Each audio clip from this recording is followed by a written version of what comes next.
યુસીસીનો અમલ કરવા માટેની જે સમિતિ બનાવી અને જે નિયમો બનાવ્યા, જે અત્યારે વાંચીને હવે એવું થાય છે કે અહીંયા મુસ્લિમ કોમ્યુનિટીને પોતાના કુરાનમાંથી મળેલા કાયદા, આ કાયદા માનવમેડ નથી.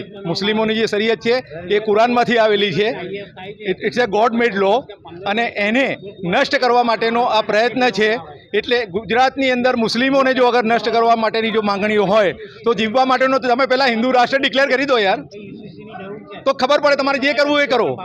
પરંતુ એક બાજુ બંધારણ તમે બતાવો છો, બંધારણના હક્કો બતાવો છો, આર્ટિકલ બતાવો છો, અને સાથે સાથે તમે ઇનડાયરેક્ટ બધા હક્કો છીનવા માટે પ્રયત્ન કરો છો.